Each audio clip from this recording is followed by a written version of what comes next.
ఘనంగా ఇలియాస్ హో పుట్టినరోజు వేడుకలు బట్టిప్రోలు మండల దర్జీల ఆధ్వర్యంలో కుట్టు మిషన్ సృష్టికర్త ఇలియాస్ హో పుట్టినరోజు వేడుకలు శుక్రవారం ఘనంగా నిర్వహించారు. మండల కేంద్రమైన బట్టిప్రోలులోని సాయిబాబా దేవాలయ ఆవరణలో మండల దర్జీల అసోసియేషన్ అధ్యక్షులు ప్రిన్స్ టైలర్ ఇస్మాయిల్ ఆధ్వర్యంలో శుక్రవారం కుట్టు మిషన్ సృష్టికర్త ఇలియాస్ హో జన్మదిన వేడుకలు ఘనంగా నిర్వహించారు. ఈ సందర్భంగా సయ్యద్ ఇస్మాయిల్, ఉపాధ్యక్షులు వేల్పూరి నాగేశ్వరరావులు మాట్లాడుతూ ఇలియాస్ హో కుట్టు మిషన్ కనిపెట్టి అనేక మందికి జీవనోపాధిని కల్పించారని, అటువంటి మహోన్నత వ్యక్తి పుట్టినరోజు వేడుకలు జరుపుకోవడం తమ విధి అని పేర్కొన్నారు.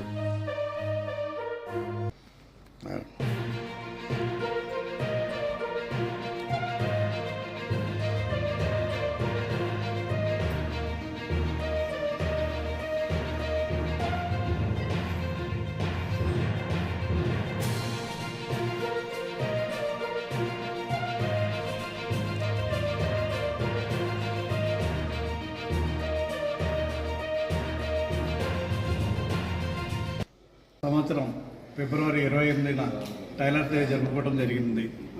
ఈ టైలర్ డే బట్టిపల్లి మండలం తరఫున ప్రతి ఒక్కరూ కలిసి చేసుకోవడం జరుగుతుంది. ఈ ఫిబ్రవరి 28 ప్రతి సంవత్సరం కుట్టు మిషన్ కనిపెట్టిన ఆయన పేరు మీద చేసుకోవడం జరుగుతుంది. ఏంటి ఈ టైలరింగ్ రాను రాను పనులు తగ్గిపోతున్నాయి మాకు. దీనివల్ల టైలర్స్ బతకడం కూడా కష్టంగా ఉంది.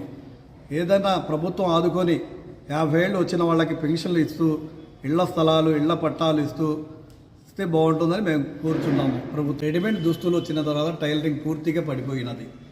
ఈ టైలరింగ్ కోసం ఎవరు వస్తారా ఏంటా అనేది ఎదురు చూడాల్సిన పరిస్థితి వచ్చింది. బతకడం కూడా చాలా కష్టంగా ఉంది టైలరింగ్ మీద.